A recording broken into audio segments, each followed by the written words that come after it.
Hi, just stay tuned. The interview, what do you call it? Yeah, the interview with Nicole, to see my story, it's gonna start at 7:30. So y'all just stay tuned. It's almost 7:30. So stay tuned if you want to hear my story. Yeah. Hi, Paul.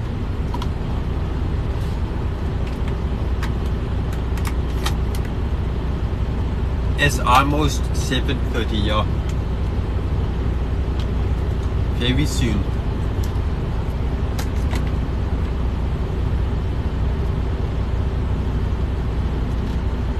Howdy. Hi. I hope you stay tuned. We are shit. I'm not even sure. To be honest with you, I'll have to ask Jason when he comes out of the store.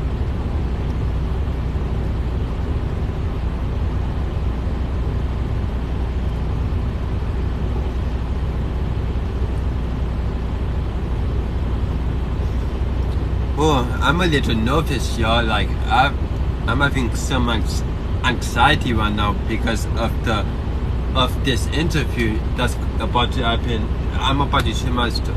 I don't know. It triggers my anxiety, I guess, but I'll do fine, I'm sure. But just tune in. The duet live with Nicole with Real Talk Recovery. It starts at 7:30, and it is almost 7:30. So if y'all want to hear my story, stay tuned. Okay, it's about to start anytime now. I'm good, Richard. How are you? Hi, Amy guy. Just stay tuned. It's about to start at 7:30. It is now 7:25. So anytime now it will start. Okay, thank you, Amy guy. If you want to call, if not, that's good too. Like, it's up to you, but it's just a heads up. And it's getting very close, and the closer it gets, the more anxiety I get. But I do fine, I'm sure. Hi, queer. That's awesome, Richard. Congratulations. I'm very proud of you. Hey, George Bradley.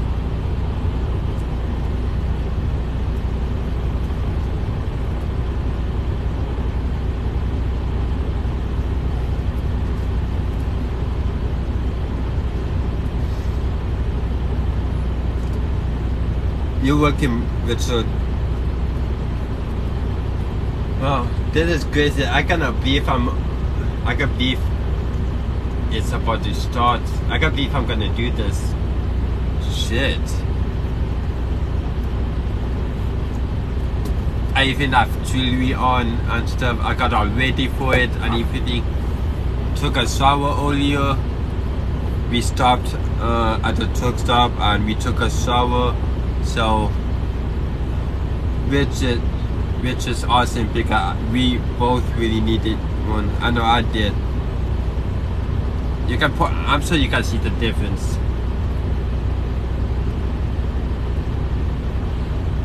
Your boyfriend is a lucky man. Oh, thank you, Richard. So am I. Thank you, Himikai.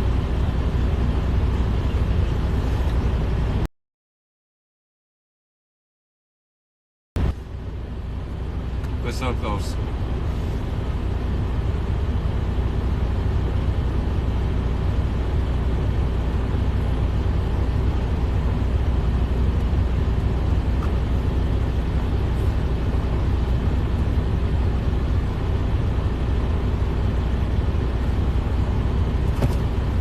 Jason is coming back. I don't. Oh shit. Hey, Hey Dylan, hi. can you hear me good? Yes, I can. Okay, good. Okay. So I'm really excited to have you on to share your story. I'm so glad that I got unbanned. I was so mad that I got banned this morning, but then they unbanned me, so it's all good. So, okay, first of all, tell me why you're in a truck. Um, my fiance, which is him, he drives. He drives a truck. Okay, Yeah, and we're on the road right now, so that's why. is that like a whole bedroom back there? Yes. You would see. Oh. That is, oh my God. Hi, baby. Hi. Oh, I love you. Oh my gosh, that is so cool. Yeah. Okay. I'll I'll stop asking all the questions. Now, what I want you to do is share with everybody what your name is, how long you've been sober, and what your drug of choice was. And then after you get done doing that, just share with us a little bit of what it was like when you were growing up and then how you got into your addiction. Okay. So I'm Dylan, obviously, and and I have 2 years and 9 months clean, and That's amazing. and my drug of choice was meth. And I come from a very dysfunctional family, and they I still don't talk to them. It's probably never going to happen. But anyway, um, my my mom and dad both was addict and alcoholics. So Mhm. so I so I had a lot of trauma as a kid and moving around a lot and a lot of neglect, abandonment, and a lot of and I experienced a lot of abuse, and and I was also bullied when I was in school, because of the way I talk. And I mean, I had friends, but I was also bullied by a lot of people. And Is yeah, it because is it because you're hearing impaired? Can you not, is that what it is? no, well, kinda not. It. I have central auditory processing disorder. I don't know if you know what that is. Okay. You do? Okay. I have a nephew. My nephew has Asperger's, and it came with some sensory issues. So I know about the sensory issues. Because my mom used to teach. She worked with kids that had developmental issues when we were little, and so I was around that a lot. But go ahead and tell us a little bit about it, so that people that are watching will know. Okay. About what? Oh, Tell us about this. okay. Go ahead. My it's really hard to explain, but I'll try my best. It's I mean, my hearing. I have perfect hearing. I can hear it fine, but the the way my brain um teens information is different from other people. Like my my processing brain takes in information differently than other people. If that makes sense. Does that make sense? I understand. Okay. Yeah, it does Yeah. understand. And so is the information's coming in and it's getting jumbled around and processed differently than like when the information comes into me, it comes in and it goes out smooth. But with yours, it has to take like, does it like take, you know what I'm saying? Like it goes around and up and down and then comes out. Yes. Exactly. Yes. That's it. Yeah. Okay, I think I it. understand. Okay. You did it better than I did. Yes. Okay. Yes. Okay. So you're growing up, your mom is struggling, you have a lot of neglect, a lot of abandonment. Can you remember anything in particular that really impacted your life as a young boy that you carried into your adulthood with you? Um. Yes. I think we I guess I moved around a lot. My mom moved me, like my dad, when I was about four, 5, something like that. My dad um left. Well, yeah, my dad left. Wait, actually, I don't know if my dad left or if my mom took me away from him. Like I'm not exactly sure about that, but I just know that my dad was in my life until I was about 4, and and so and then he didn't come back into my life until I was about 13 years old. So I kind of, for most of my childhood, I grew up without a father. So I was raised by my mom, and and when and my mom was with this guy. My mom was married to this other dude, and it was a very toxic environment because the guy that my mom was with, he was a really bad alcoholic, and even worse, he was a narcissist, a true narcissist. So I kind of grew up in a toxic and narcissistic home, and I I saw him hit my mom and slap my mom around and yell at my mom and call her names, and just there was just a lot of abuse that went wrong, that was due to drinking. And I think Yeah. and I think that had a lot of effect on me, like mentally and emotionally, because it's that's hard for any kid to like have to see. Yeah. Damn. See, when I hear you talk about that, it makes me so sad because I grew up and my mom and dad, they never abused each other and they never abused me. And then, I have my little boy now and I love him so much and I struggle to even discipline him. And so I can't even imagine what it would be like growing up with that, like no stability, basically just having like some guy come into your life. He's not your dad. He's crazy, basically. He's an alcoholic. That's How did you do in school? Were you making good grades? Were you failing? Tell me about school. Uh, Honestly, I fucking hated school. Excuse my language, Me too. but I Me hated too. school. Like I would say very like school was very hard and challenging for me because of my disorder. So I just had to work like harder than other kids. And it was just like when I think the thing that was the hardest was processing information and what remember what I was supposed to be learning. And so because of that, school was just very hard for me. How did it go with people? Did you have a bunch of friends or did people bully you really bad? Um, I did I did have friends, and then I also got bullied really bad too by other people for I'm not really sure why, because I've always been the type that I've always been like kind to people, but Yeah. but there was a lot of people that made fun of me, and people who would like just serve me for no reason, and mock me because of the way that I talked.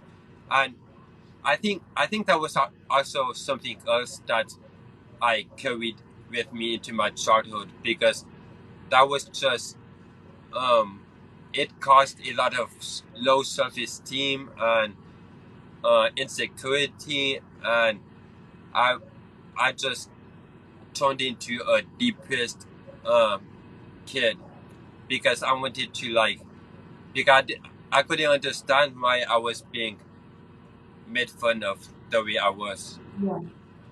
Yeah. How did you get into using methamphetamine? Take us on, I want you to take us on the tour. I want you to tell us from the first time you tried it, who were you with? What were you doing? What was it like? How did you know you liked it? And then how you knew you were addicted. Okay. So I was actually 20 years old. It was like at the beginning of being 20 that I had got on it, and I was I had this friend. I consider her my best friend at the time. Uh, I grew up with her and I knew her since I was. Wait, do you want to know what I did before meth? Yes. Okay, let me go back. uh, Go back and then take us through there. Thank you. okay, I don't remember about that. Okay, so I started drinking alcohol. That was the first thing that I started, and my first my first time tasting alcohol, I was in about um sixth grade, but I didn't drink much. No, like that was just yeah, Just tasting it. yeah, just tasted it. Just But the first time I actually really drink alcohol, like drink it, I got drunk. It was my freshman year of high school, and it was with my older brother, CJ, which is my dad's son, but not my mom's. He's my half brother. Uh, so and then but I still didn't drink much like after that, And then when I was 17, um, I started drinking like a little more with friends, But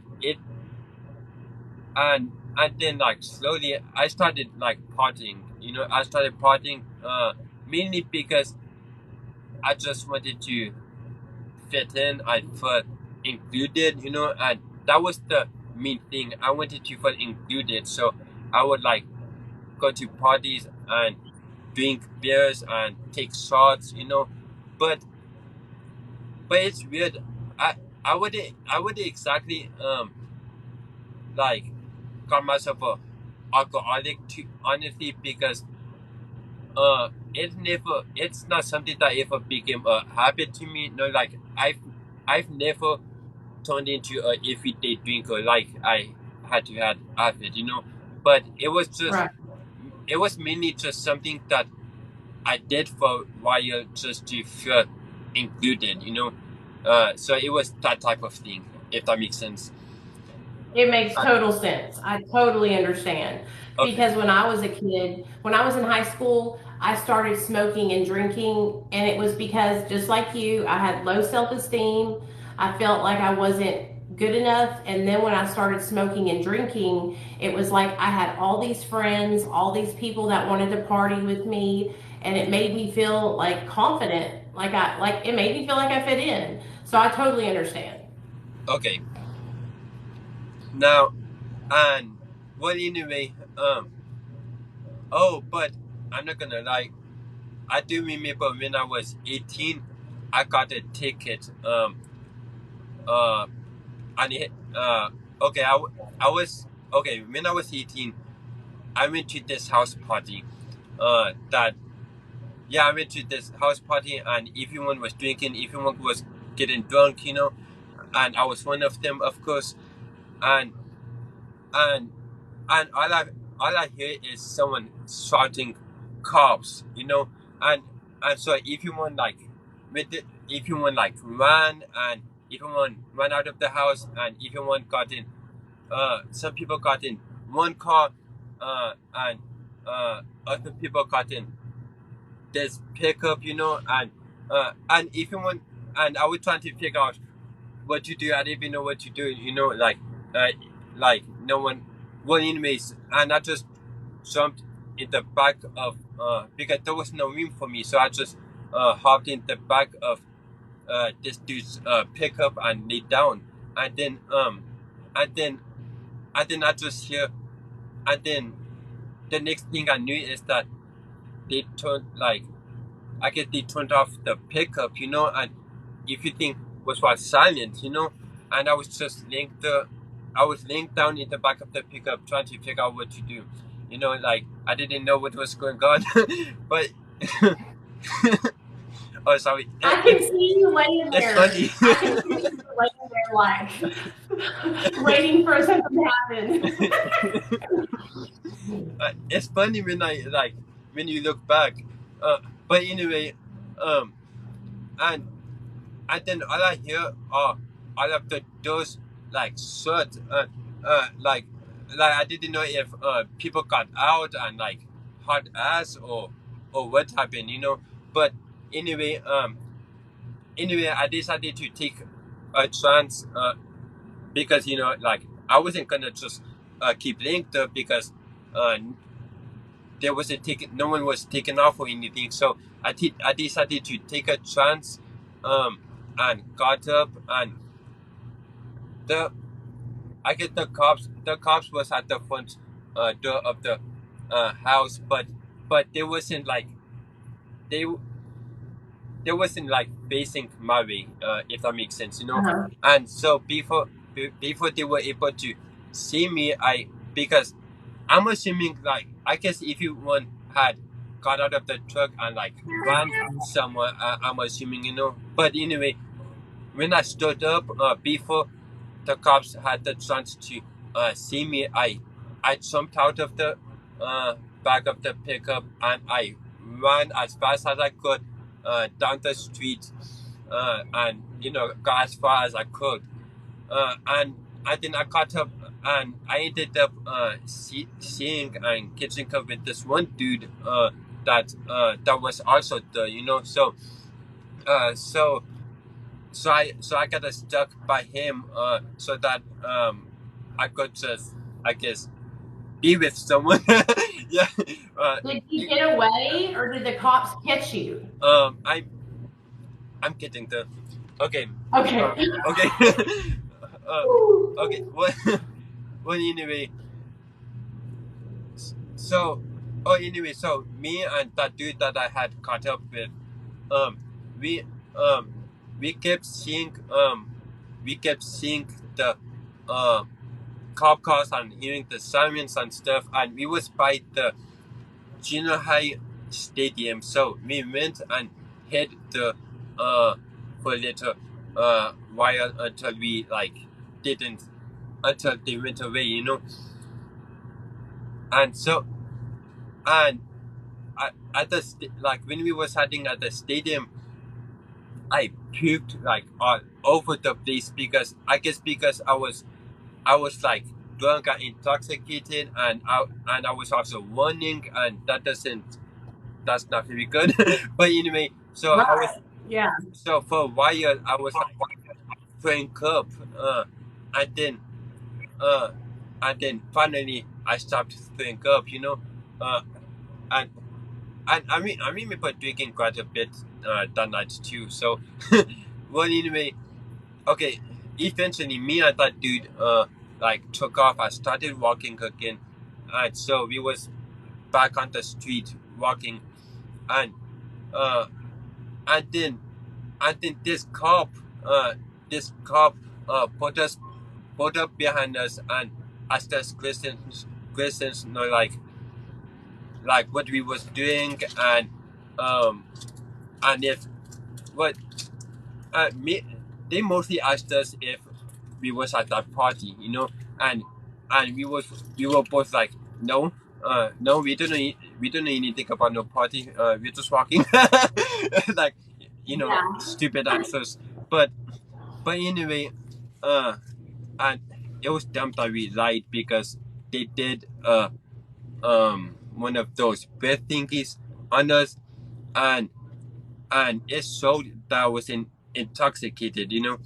So well, anyway, they but I got really lucky because they could have taken me to church, but they didn't, you know. I just got a ticket, but it's about to get kind of funny. Okay, so just hold on. Well, anyway, that cop was cool enough to give me and that other dude a ride home, you know. So that would happen.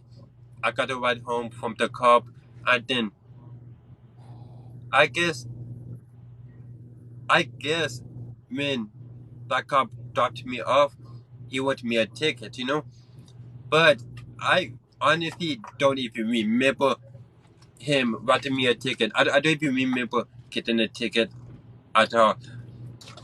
And, but then but then my mom ended up getting something in the mail.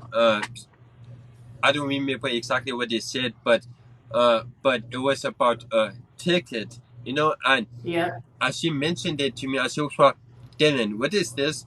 And then I was like, what is words? And then I was like, and then he said that, and then she said that I have a ticket. And then I was like, no, I'm pretty sure I would know if I had a ticket. And then it was like, it's right here. And then, and then, I remembered that one night, you know, like when I got stopped, you know, and then I was like, Yeah. oh shit, I must have gotten a ticket.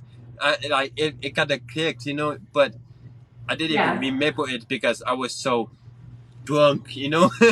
So What did your mom say? Was she mad at you? Did you get in trouble? honestly, I didn't get in trouble. To be honest with you, like I didn't get That's disciplined or good. anything. Uh, like, but yeah. Well, anyway, um, and okay, is that all you want to know, or Okay, now I want you to tell us how you got into using okay? methamphetamine. Like, how did you go from partying with your friends drinking alcohol Oh, to getting on meth? wait. Let me tell you about weed. Because Okay. I smoked weed. Wait, yeah, I smoked weed first. uh, it didn't really give me. Weed never got me into trouble. But anyway, when I was 18, yeah, well, actually, when I was 17, 17 was when I first smoked weed, too. And let me tell, the first time I had smoked weed, it was horrible. It was bad because I think the people who I smoked it with, like, put K2 in it or something because Oh, uh that's not good. and because okay, when my first time smoking weed, I was at a friend's house, you know, and they had a blunt, um well, anyway, I wanted to try it, you know. So I smoked a blunt with them, and then and at first like I felt fine, you know, and then I started feeling funny, you know, and I just, like, in my head, you know, and in my body, and then I was and then eventually I was I felt funny, like something is going on, and then it was I think you're just tripping. And then I was no, I'm not tripping. Something is, I feel, I don't feel right, and then Right. out of nowhere, like my head started spinning, and my body felt weird, and I was tripping. I couldn't stay still. You know, I was like I was literally all over the place, and I couldn't see anything. I couldn't see anyone. You know, and I could barely even hear. You know, and it was like, I don't know if that sounds like it to you or not, but uh, K2, I have smoked it before and I've smoked it with a friend and he lost his mind. He I almost lost my bit mind. his tongue. He almost bit his tongue in half and swallowed the other half of it almost. It was tragic. We had to call 911. It was so scary. K2 gives you like this really bad paranoia, anxiety, out of body experience, That but was you're in me. your body. Horrible, horrible feeling. That was me. Like, I think it was probably good too. But anyway, but but no one called the ambulance. I didn't go to the hospital or anything. I just say that I got really lucky that it didn't end worse, you know. But Yeah. anyway, like it lasted for a while, but eventually, like it finally like went away, and I was back to myself, you know, my normal self, and I was calm. And but afterwards, I kind of just went to sleep, you know, because I wanted to just forget what had just happened, you know. And then after that, for a while, I did this like I didn't smoke it again, you know, I I was like fuck that, you know. Um, huh? Hell yeah, Oh, fuck but that. yeah, but but in If it, I had that experience, I wouldn't want to smoke ever again. I'd be like, right? fucking hell And- no. but but guess guess what I did when I was 18? I decided to uh try it again. uh, my mom and a couple of my friends were smoking weed, you know, and then I was like, you know what, fuck this, I'm gonna give it one more chance. So that's what I did. So I went into the other room where they were smoking weed, you know, and I said, I want some, you know. So I was smoking a blunt with my mom uh and my friends, and it's crazy because I felt really good, you know, like it was nothing like the other time, you know, like I it made me feel good, and I was calm, and I wasn't tripping or anything, you know, like I was just l- laughing constantly. That's what I was doing. But Yeah, me too. I think that's what regular marijuana is supposed to feel like yes. relaxing and fun, you know? Not like K2. Ugh. K2 is K2 is super dangerous, and they also sell it inside of prisons.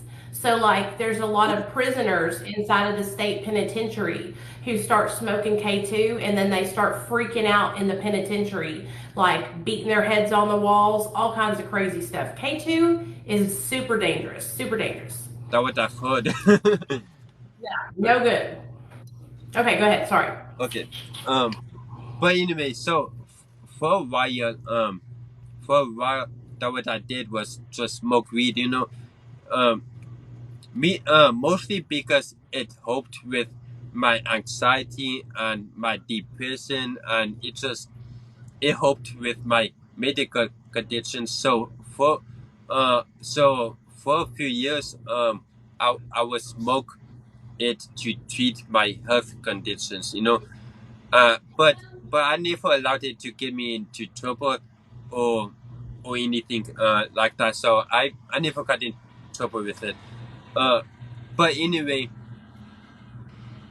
and and but it did I did think out like all of the potted friends I I had, they were all fake and toxic, and they used me and took advantage of my kindness, and just they just took advantage of me until up to the point when I finally said enough is enough and said stay away from me, you know. Yeah.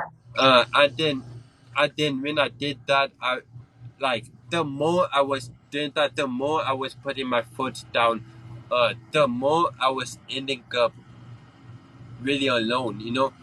uh but there was this one friend that I uh I did have, which was the one who got me on meth. But hold on, I get to that in a minute.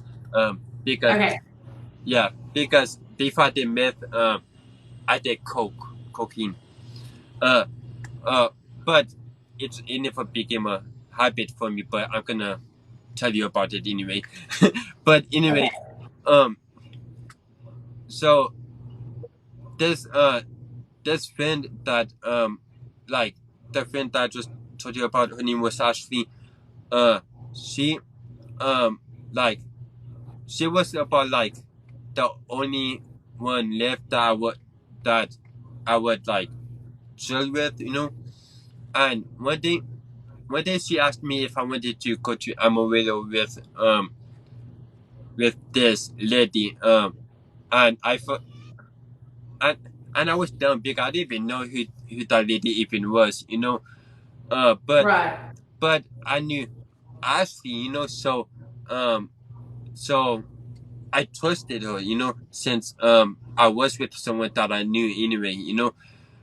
But anyway, so the I she had some kind of accent too. I don't remember what kind it was, but anyway, she came to Amarillo and came to my house, and uh she picked me and Ashley up, and then we rode back to Amarillo with her. I don't know if you know what that's at or not. Is that in Texas? Yes. Okay. Okay. Okay. Amarillo, Texas. Because Huh? I'm in Arkansas. Amarillo, Texas, right? Yes. Because Because I'm in Arkansas, so I'm right above Texas. okay, I grew up in Hereford, so I grew up behind right by Amarillo basically. Uh, but anyway, so yeah, we rode to Amarillo um with whoever she was. I don't remember her name, but anyway, and she like she had cocaine, you know, um and and her and Ashley like, I mean, I didn't even know that Ashley even messed with that stuff. Like I didn't even know when she started, but I guess she was. But anyway, Yeah. they was snorting. They put out cocaine, and they snorted it, and then they was what, you want some? And then I was what, no, I'm good. I think it was what, come on, try some. And then I was what, okay, fuck it. So so I gave in, and Fuck it, I'll do it. yeah. Anyway, so I was noting, so I was there like, I don't even know. I did like too many lines for my first time, but anyway, I snorted a lot of lines with them, a lot of bigger lines, and I was like, I was pretty late, you know, but it didn't really last for that long, so yeah, it was weird. No. It's nothing It's like more meth. like meth. Yeah. Meth is like, you're on it for like 3 days. Exactly. But anyway,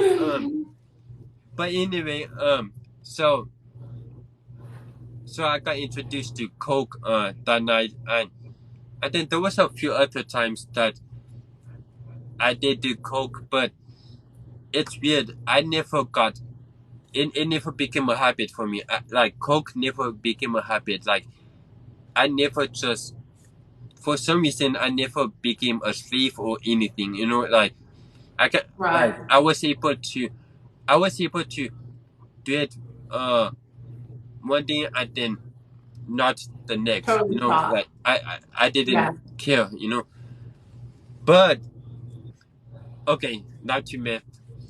Sorry.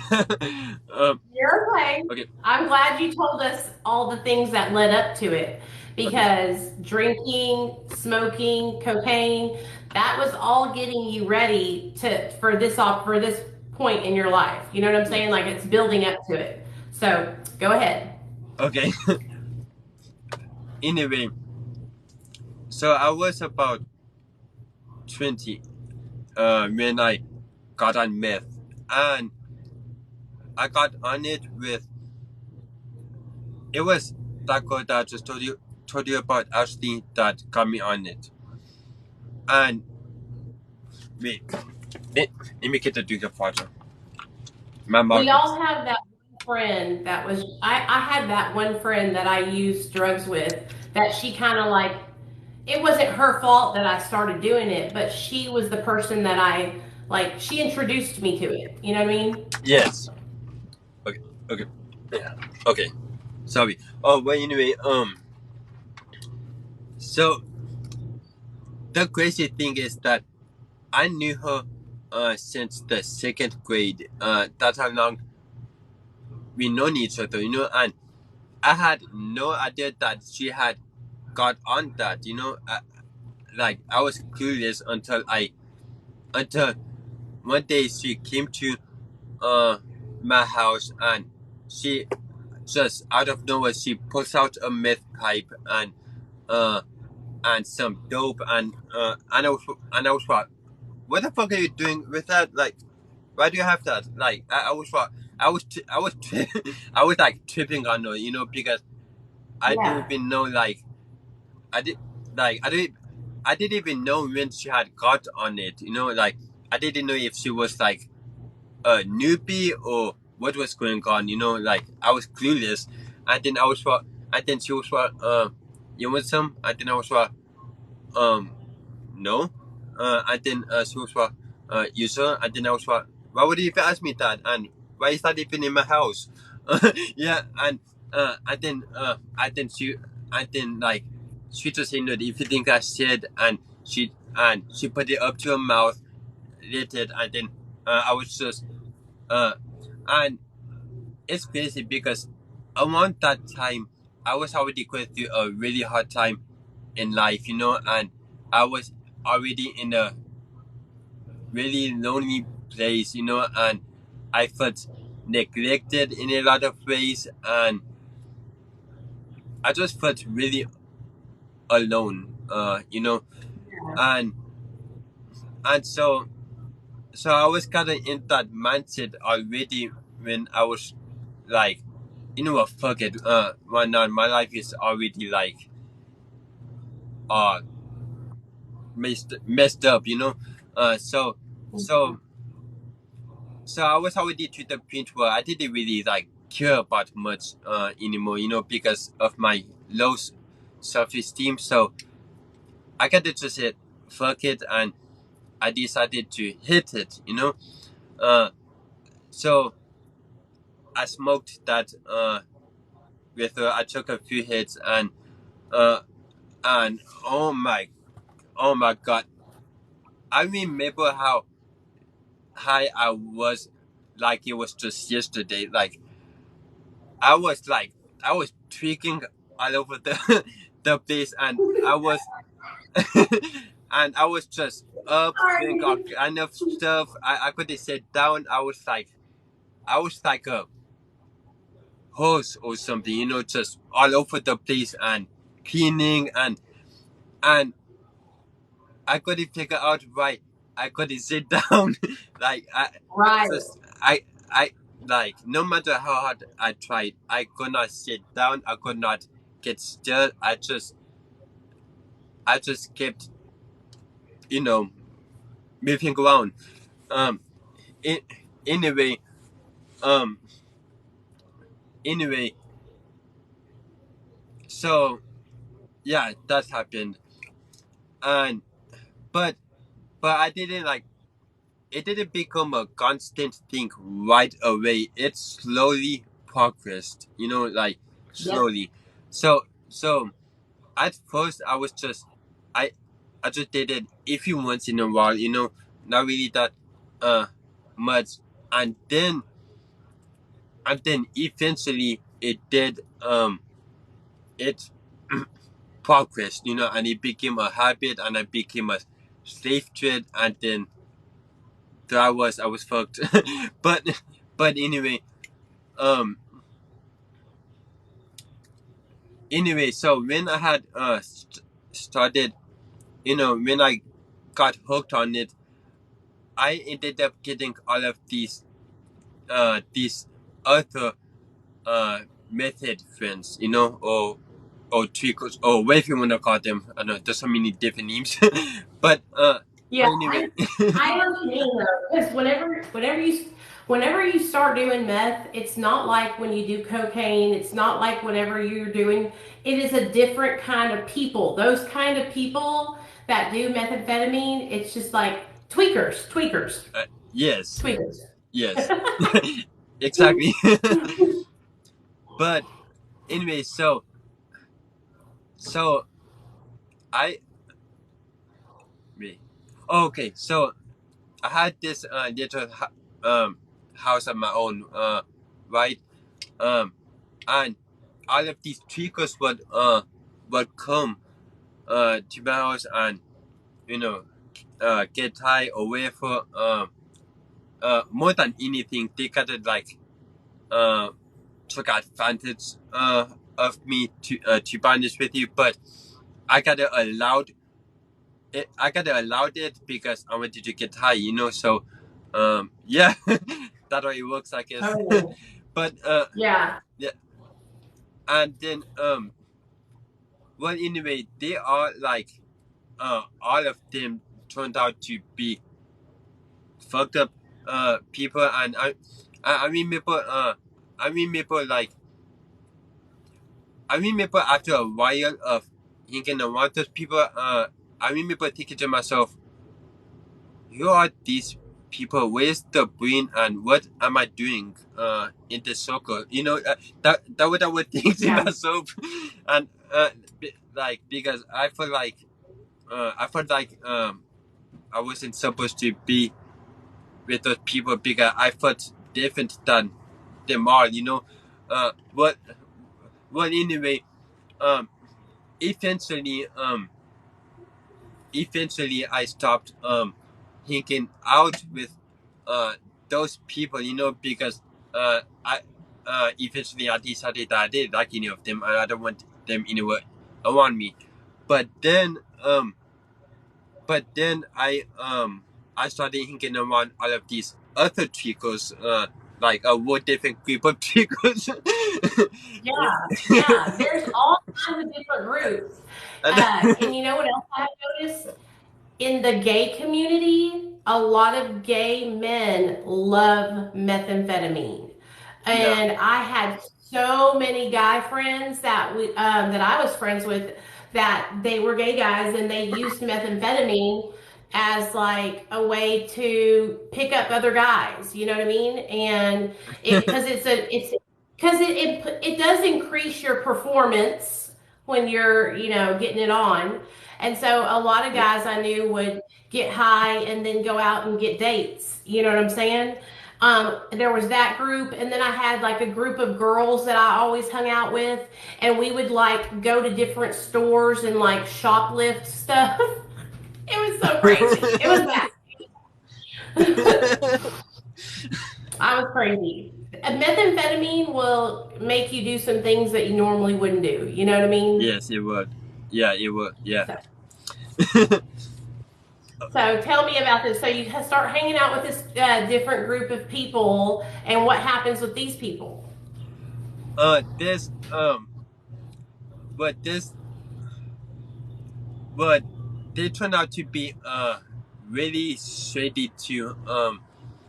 I mean I like it was nothing like you were talking about like a group of other gay guys exactly, but I mean don't get me wrong, I've smoked with some gay guys, but I mean they were just new people, and the other group of chicos that I hung out with, they wasn't in the picture anymore. But this new group of chicos like was in the picture, if that makes sense.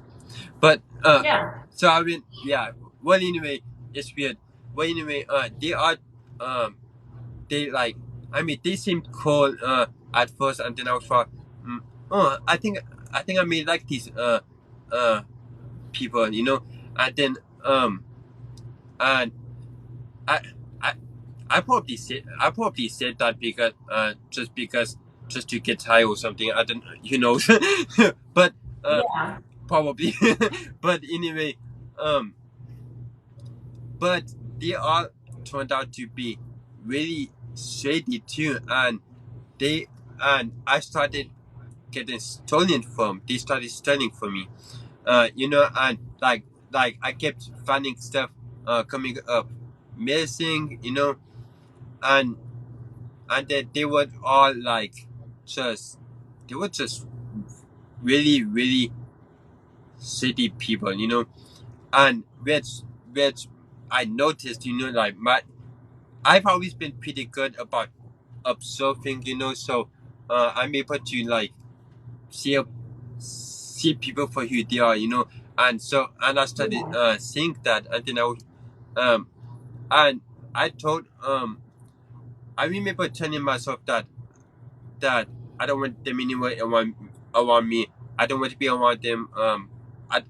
I don't care for these people, But if you thought I told myself that, I still hung around them because I wanted to get high. And Yeah. it, anyway, uh, but then eventually, if and then eventually, I started smoking meth with my mom because she did it too.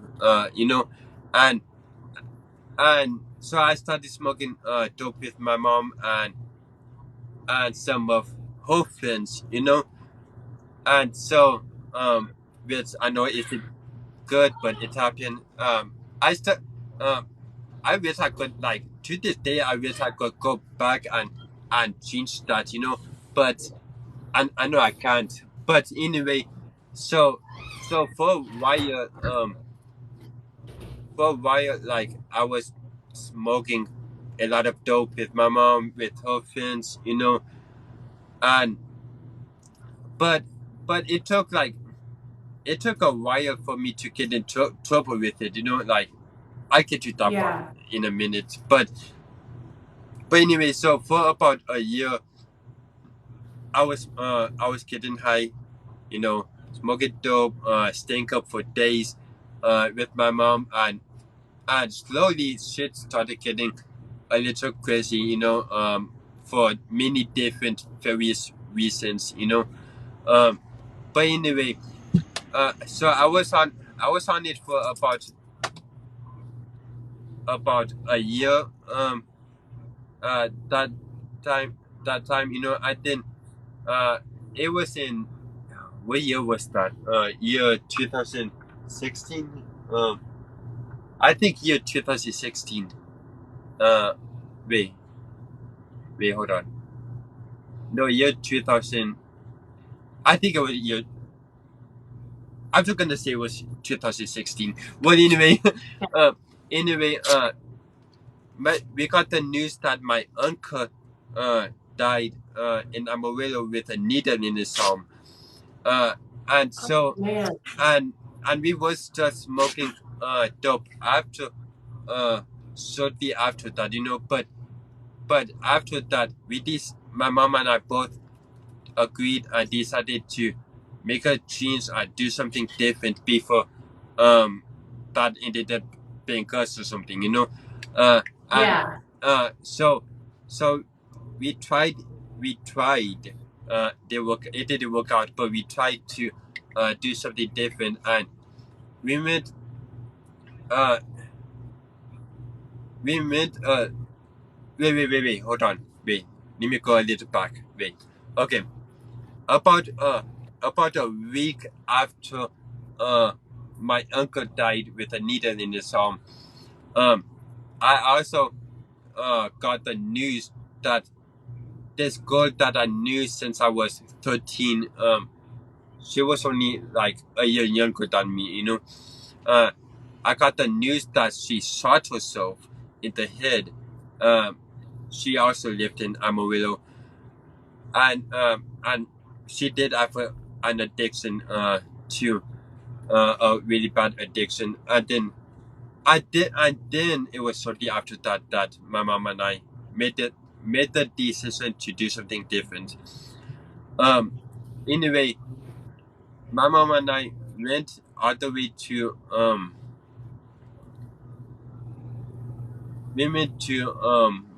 Commerce, Texas, and I mean, that is exactly the town. It's actually it's a town outside of Commerce, but I can remember the name, so I'm just gonna say Commerce. But anyway, Okay. we went there and we went to my uncle's funeral, and we even packed all of our shit, and everything because we didn't plan on going back to Hereford. We planned on staying, and that's where all of our family are at. And we was trying to reunite with them. And we was even really excited about it because we wanted to try to reunite with them. And be a part of their lives. And be a part of my brother's lives. My mom's sister's lives. And we wanted to make it work with them, and we were staying for a while. We were staying with my mom's sister. We were staying in her house, and she said she agreed to help us and stuff, and she acted like she was glad to have us there and blah blah and stuff like that. But then out of nowhere, she started switching up on us and acting really weird, and was treating us like a burden, and she started saying that she doesn't want us to, and it was very random, and it's scary when something like that is just random, But anyway, Yeah. but welcome to my Christian's family.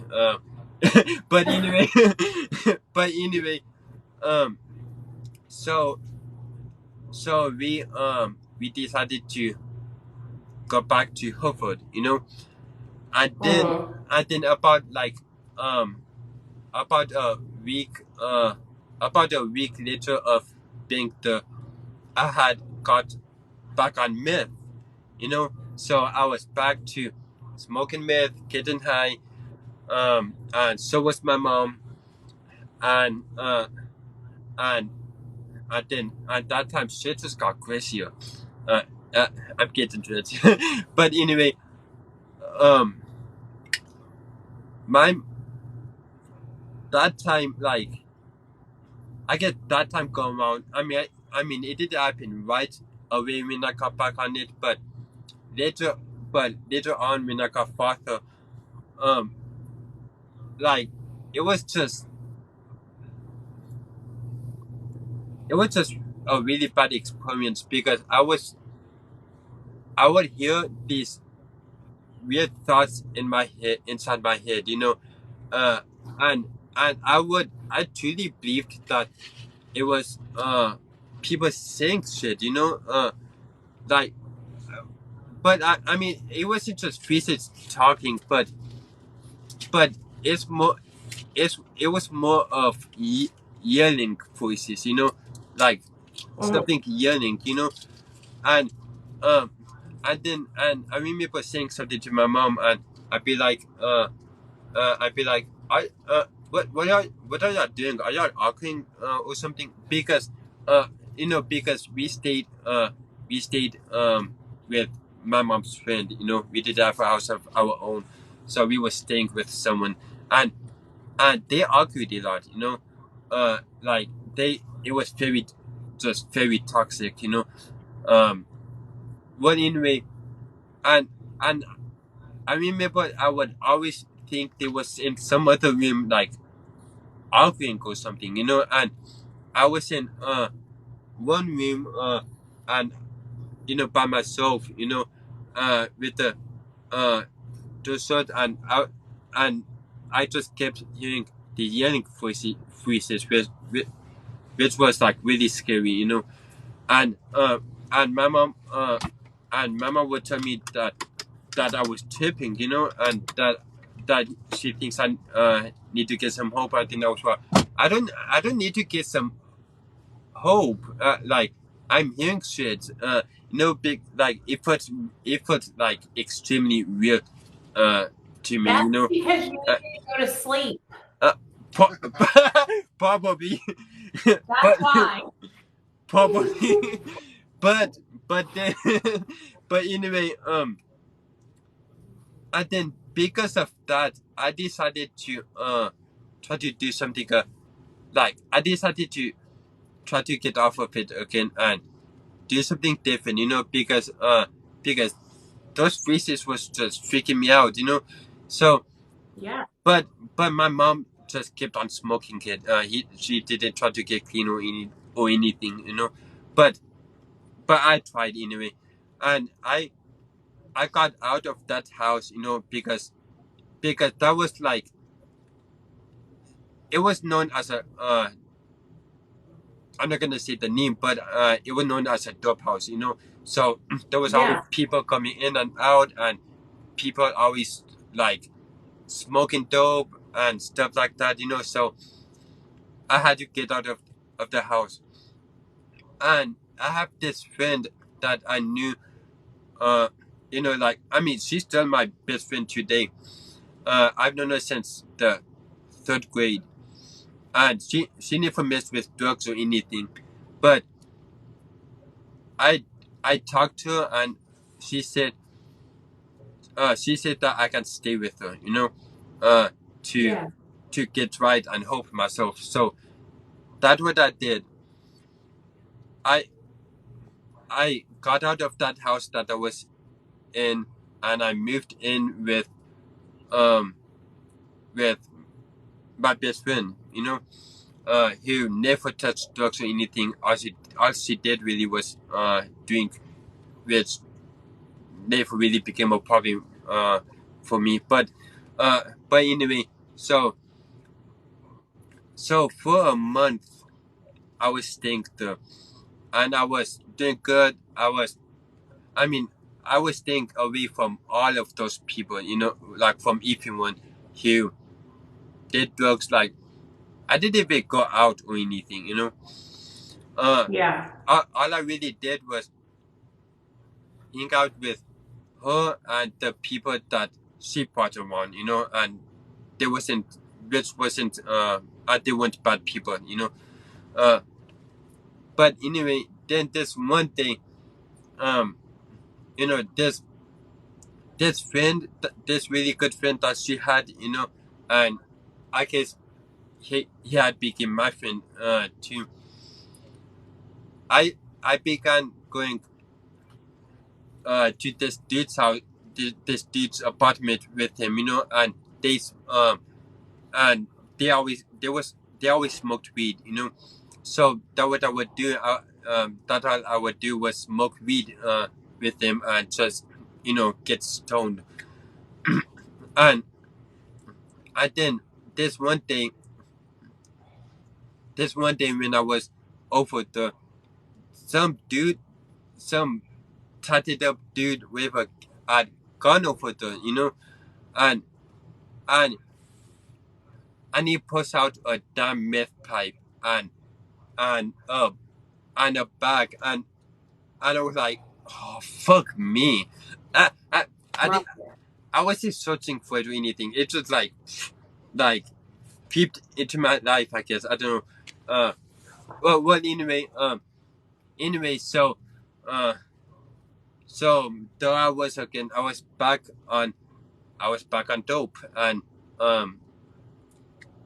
and yeah, I was back on dope, and then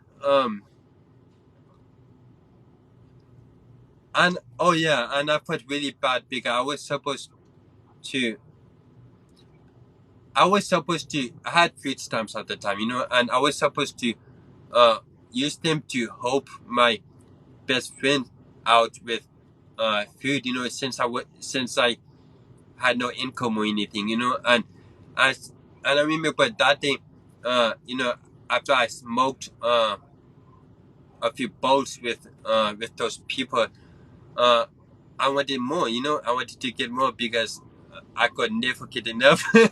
but in, but Yeah. anyway, uh anyway, so I decided to sell my food stamps. I mean, trade my food stamps for dope, uh, and uh, and I was so that what I did, and for for a couple of few days, for like a couple of days, I did a shop at my friend's house, where I was staying, and then eventually I decided to be like fuck it and go and like show up, because I was feeling guilty, and so I went to a house, and I mean I didn't even have to say that I didn't even have to say anything about my relapse or about me being high. She already knew as soon as I uh went to her house, and I got she was mad. I mean she didn't say it or anything, but she wasn't saying it properly, but I could tell she was mad by her attitude and the way she was acting towards me, and Yeah. and well anyway I decided to be honest with her, which is crazy because most people aren't like most people would just like would even be honest Right. like that on dope, but I decided to be honest, because I was feeling guilty, and I told her that I relapsed and um I smoked dope and um and that what I've been doing, and then she said something about my food stamps. I don't remember what. And then I was and then that's when I told her that I sold my food stamps for dope. And then but I didn't sell all of them, so that was a good thing. And I told her that I left some and that she can use whatever I had left on the card, so Yeah. she did, but I had to get out of her house, of course, so I packed up all of my stuff, and I was back where I was with my mom in her friend's house, and just back at it again. And wait, let me let this secret because I've just been holding it. Okay. Oh, okay. It makes me sad But- that your mom. It makes me sad that you lived like that. That your mom was using meth with you, like that makes me sad. It really does. I know. Because your mom should have been a mom. You didn't even have a chance since you were a kid. Honestly, you were born into it. Yeah, I was. but anyway, so yeah, I was back where I was, and it was the dope began. It started fucking up mine and my mom's relationship. It was because it was like separating us. And it was causing us to fight all the time, yell at each other, and just there's constant arguing. So due to both of our meth addiction, it was just messing up our relationship, and shit, let me blink. Hold on.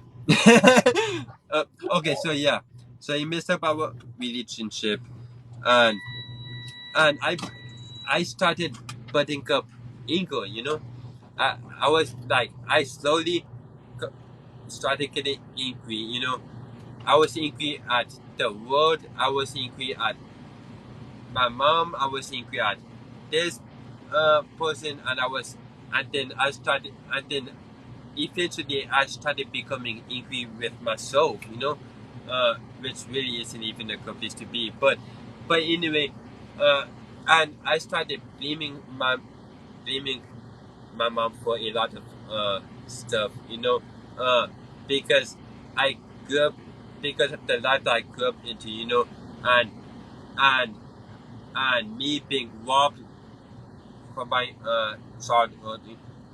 Oh shit! There's something I forgot to mention in my childhood, but I'll finish saying what I'm saying, and then I can go back. Okay, but anyway, anyway,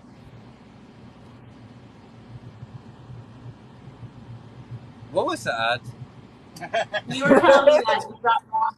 You're Huh? okay. You got robbed of your childhood, and it was Oh, totally fucking up you and your mom's relationship. The dope was. oh, okay, that's fine. Sorry. Oh, I get too carried away, and then it makes me forget what I'm saying. uh, Yeah. but and and she did end up getting really sick. By the way, and she actually passed away a little like about 3 months ago from cirrhosis. Uh, with with and I don't think that would it was because of the dope, but I think it was more about alcohol because there Oh, was there was a time when she was a really bad drinker, and I forgot to mention that too. But anyway, um, but anyway, and I kind of felt bad and guilty sometimes, if you once in a while, because there was a lot of stuff that I had said to her out of anger, because of how angry I was, and I said, I remember saying stuff to her in my addiction that I wish that I I would take back if I could, but yeah. I can't, so I just gotta have to accept it as it is. Uh, so, but anyway, we was able to make amends to each other before she passed away, which I'm very grateful for. She Yeah. she apologized to me for a lot of stuff, and for like for the way my life turned out, and stuff like that, and just for a lot of things, and then I made amends to her too, and I remember before she passed away, she ended up in a coma, in a coma on a ventilator and stuff like that, because it got to that point.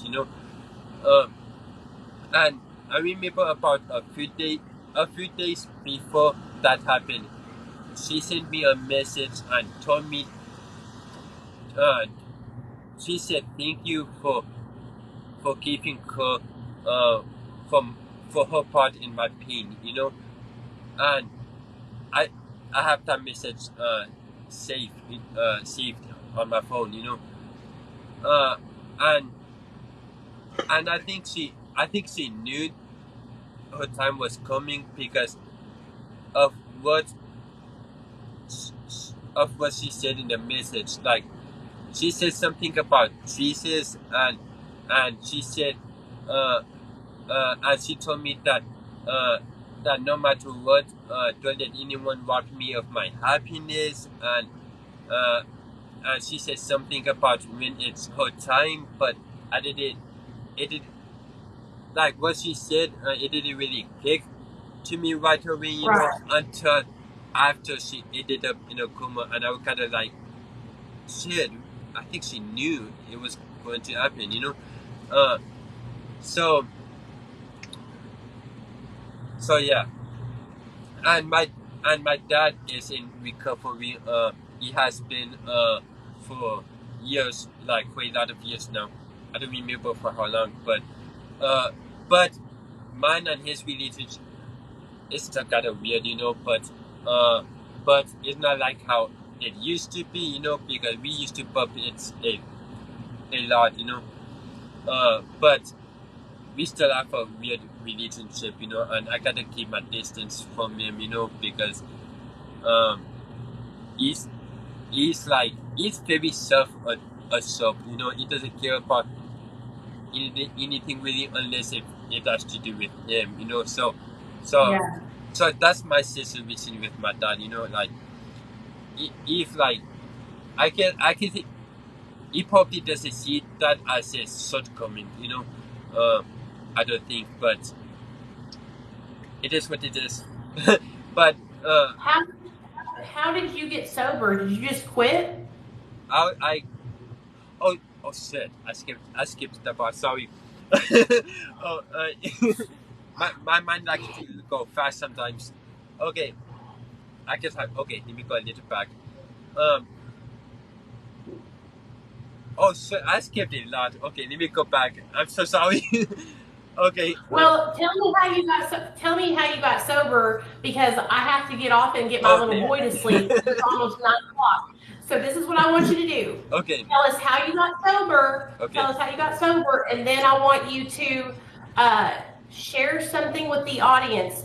That if there's somebody in the audience that's struggling with addiction, what would you say to them? So tell us how you got sober, and then give the audience some feedback on how they can change their lives. Okay, good idea. Okay. So this is how I got sober. My like okay, before a little before I okay, I made it to a sober live. Well, first I went to Amarillo, and then I went to Lubbock to go to sober living, and then that's how I did it. And ever since then, I've been clean, and I actually met Jason first in recovery. So there's a lot of stuff that led me to Jason. So, yeah. That's good. So you okay? So you don't live in sober living anymore. You're out of there now. Yeah, I got to read it from the And you've been sober for 2 years? Yes. Yeah, 2 years Okay. and 9 months. Okay, almost 3 years. Damn, that's great. And see, here's the thing, Dylan. You're so young, okay? Like, I didn't get sober until I was almost 40 years old. So, like, you are changing your life. You've gotten sober early. You have your whole life ahead of you. When you have kids, if you decide to do that or whatever, your children will never have to go through what you went through. You know what I mean? Because you're sober and you're living your life right. Now, tell me this. If you could say one thing to somebody that is in the audience that is struggling, what would it be? I would probably say that you have to take action, and take your power back, take control, take accountability, and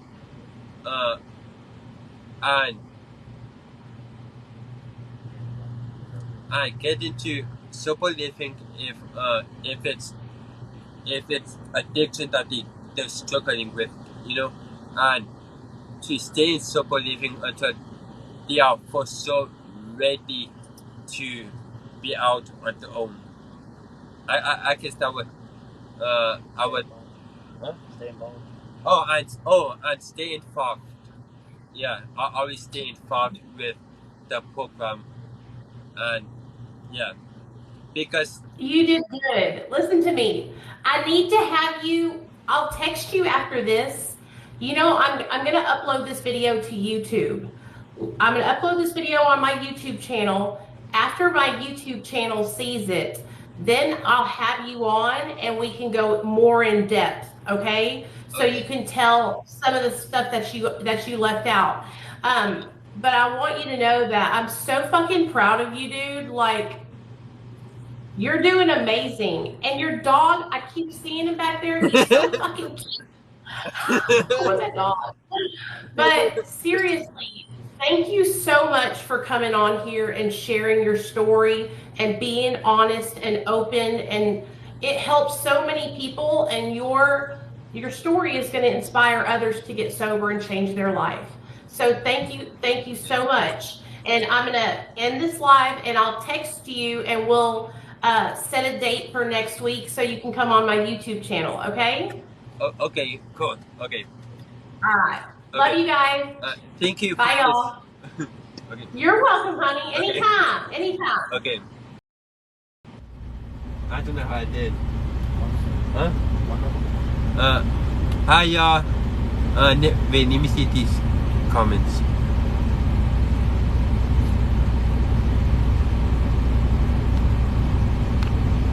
Well, yeah, thank you so. Those of you who watched and listened to my story, thank you so much. I'm gonna go now. Maybe I'll go live again tomorrow or something. Okay, but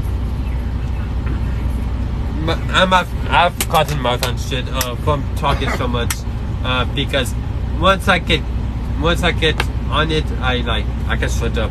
But anyway, bye. I love y'all.